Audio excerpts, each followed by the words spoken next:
Quel est le message que vous devez entendre aujourd'hui? Je vous propose un tirage avec 3 choix. Donc le choix numéro 1, le choix numéro 2 et le choix numéro 3.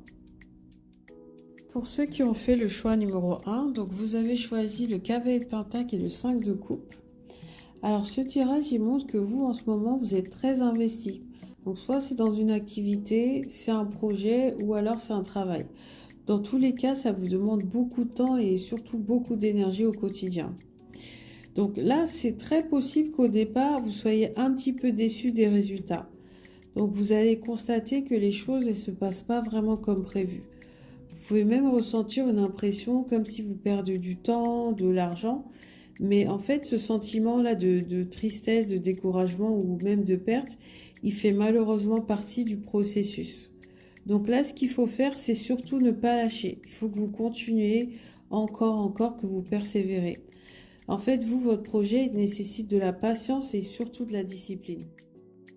Pour ceux qui ont fait le choix numéro 2, vous avez choisi le 3 d'épée et le 8 de bâton à l'envers. En ce moment, vous vivez peut-être une situation très douloureuse, un événement qui vous a fait mal au cœur et auquel vous n'arrêtez pas de penser. Dans cette situation, la chose à retenir, c'est surtout pas agir tant que vous êtes encore blessé.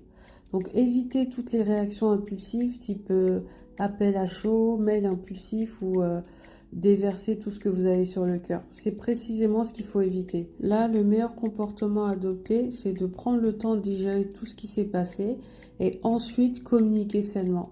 Mais pour l'instant, vraiment évitez des grandes décisions ou alors d'agir sur des coups de tête.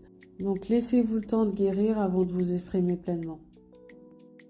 Pour ceux qui ont fait le choix numéro 3, vous avez choisi le 4 de bâton à l'envers et le 2 de bâton à l'envers. Ici, vous avez tendance à ignorer les choses qui ne peuvent pas fonctionner. Donc, vous voulez tellement que tout aille bien comme il faut que vous n'osez pas mettre en lumière ce qui ne peut pas marcher. Et résultat, vous n'arrivez pas à voir ce que vous voulez. S'il y a certaines choses dans votre vie qui n'ont pas fonctionné, ce n'est pas parce que vous n'avez pas de chance, pas du tout. C'est surtout parce que vous ne préparez pas assez le terrain. Et ça peut s'appliquer à différents domaines de votre vie. Le conseil ici, c'est de revoir votre façon de planifier les choses. Et surtout, ne pas regarder juste le côté positif. Sinon, vous serez très souvent déçu. Donc là, le problème, c'est que vous n'allez pas assez dans les détails techniques, dans la logistique. Vous ne regardez pas les signaux d'alarme. Donc soyez plus pointilleux, essayez d'être plus stratégique et surtout n'oubliez pas de vérifier vos angles morts.